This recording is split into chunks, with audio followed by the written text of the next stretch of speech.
Hello friends, welcome to our YouTube channel Reliance commerce academy. I hope आप सभी बहुत अच्छे हैं और एग्जाम की तैयारी कर रहे हैं। आज हम आपके लिए लेके आए हैं मॉक टेस्ट सीरीज का अगेन एक नेक्स्ट पार्ट। This is 41।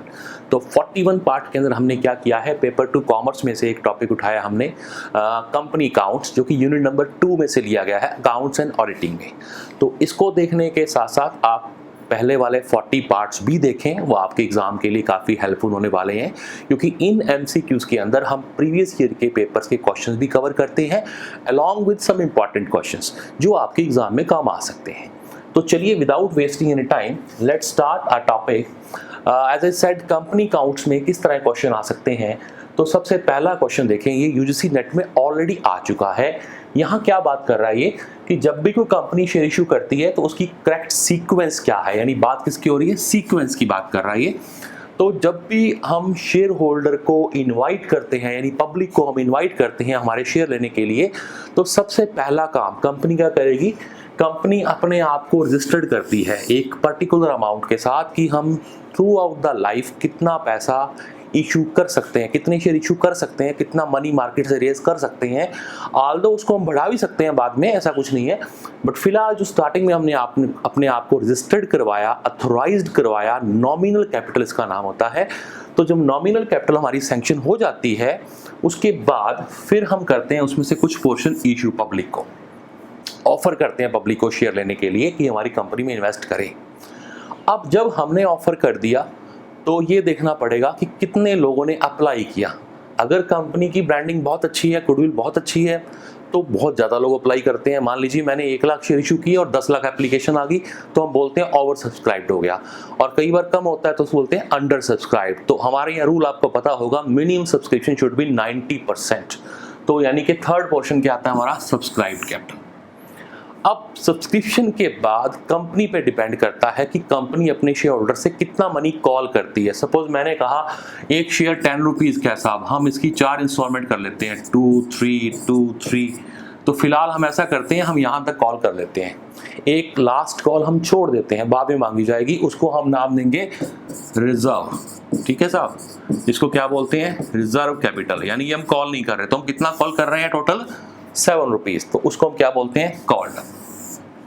तो सीक्वेंस आपको याद रखनी है, सबसे पहले नॉमिनल आएगा, फिर इशूड आएगा, फिर सब्सक्राइब्ड आएगा, फिर क्या आएगा, कॉल्ड। क्लियर। चलिए, फर्स्ट के बाद सेकंड क्वेश्चन बहुत सिंपल और बहुत इंपॉर्टेंट पूछा गया नेट में आपसे। जो हम अपने शेयर होल्डर को डिविडेंड पे करते हैं, वो कौन सी कैपिटल पे करते हैं। ऑप्शंस आर गिवन, अथोराइज्ड पे, इशू पे नहीं। हम इशू किस पे करते हैं, always on the paid up capital, the amount which share holder has been paid. कितना पैसा उन्होंने दे रखा है उसके अगेंस्ट एक सर्टेन परसेंटेज से, आई सेड 10% डिविडेंड हम पे करेंगे, किसके ऊपर, पेड अप कैपिटल के ऊपर। तो ये आपका आंसर रहेगा डी।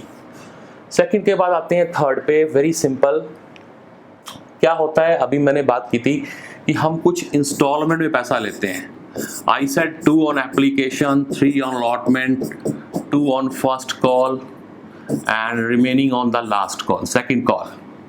4 instalments are there. अब कई बार क्या होता है, कुछ शेयर होल्डर पैसा हमें एडवांस देते हैं, खास करके कौन सा, कॉल्स।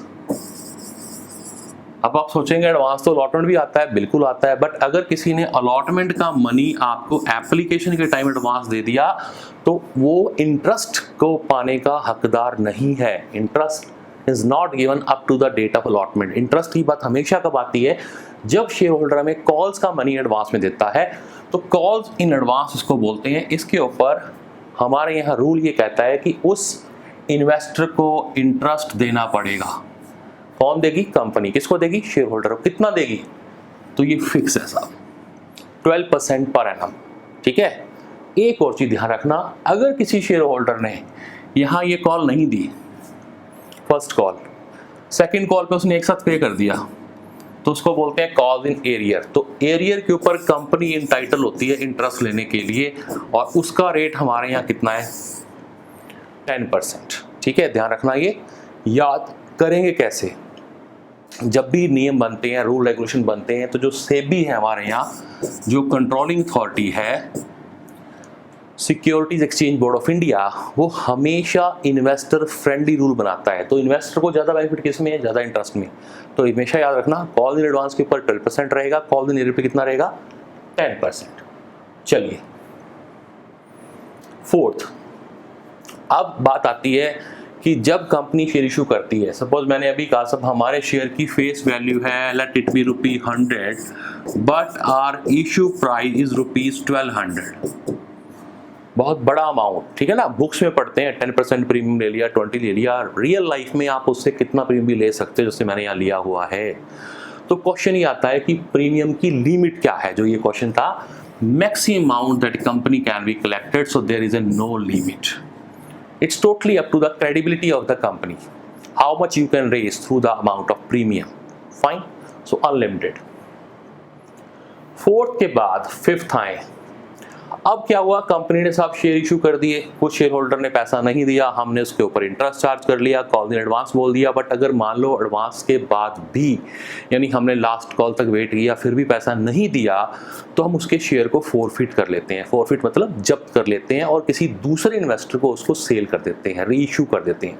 तो यहाँ क्वेश्चन ये कहता है, जब हम री इशू करते हैं तो रीइशू करने के बाद जो फोरफिटेड का अमाउंट है, फोरफिटेड का मतलब मैं छोटा सा एग्जांपल लेता हूं, मान लीजिए अभी मैं जो डाटा ले रहा था लाइक दिस, एक शेयर 10 रुपीज का 10 में इशू हो रहा है साहब, 4 इंस्टॉलमेंट है, application, allotment, first call, second call, और मान लीजिए उसने आपको ये अमाउंट दे दिया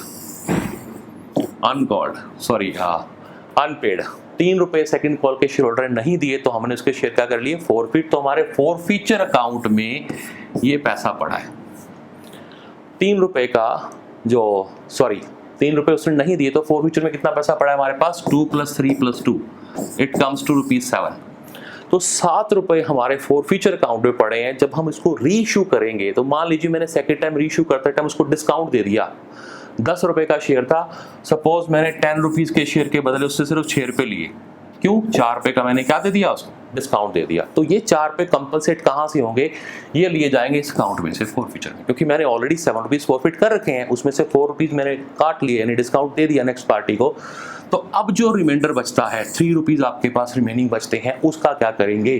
तो उसको क्वेश्चन ये पूछा गया है कि आफ्टर द री इश्यू ऑफ फोरफिटेड शेयर्स, तो क्या करेंगे। आपके सामने ऑप्शन है, इनको दोबारा आप रीड करें।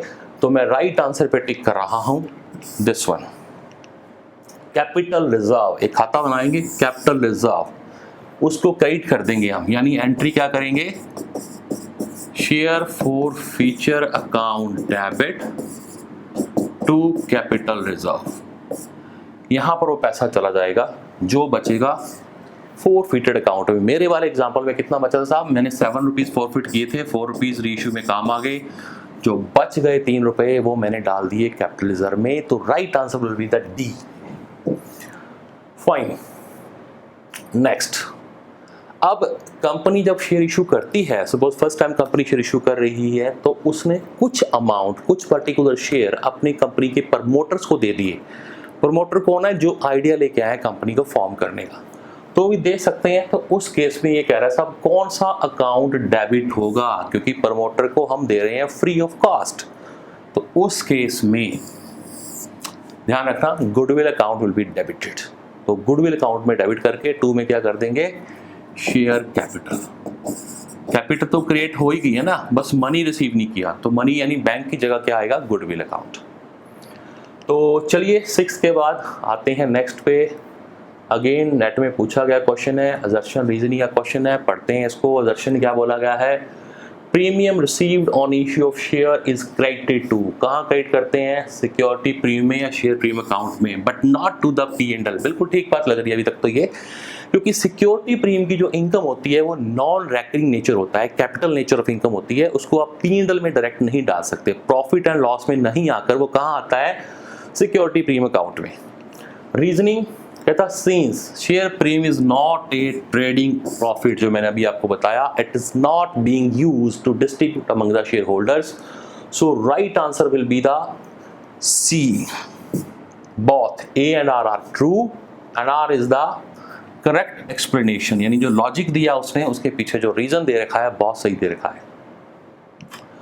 Again one more question will be there regarding assertion and reasoning.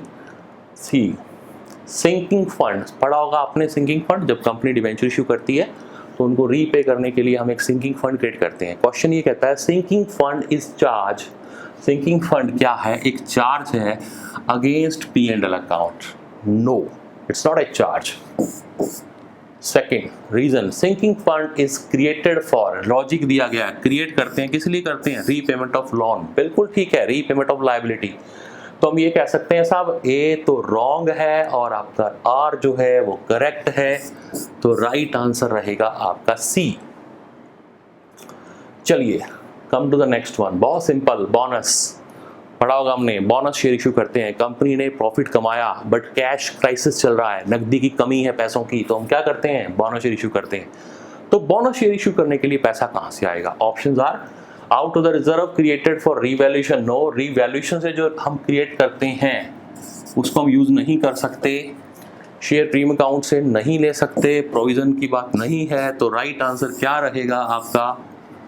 Out of the free reserve that are built out of the genuine profit. यानी जो रेकरिंग प्रॉफिट से आपने पैसा कमाया, रूटीन में कमाते हो, उसमें से, क्योंकि वो ओपन रिजर्व में पड़ा है, कहीं भी यूज कर सकते हैं, तो उसको हम कहां यूज कर सकते हैं? बोनस शेयर को इशू करने में।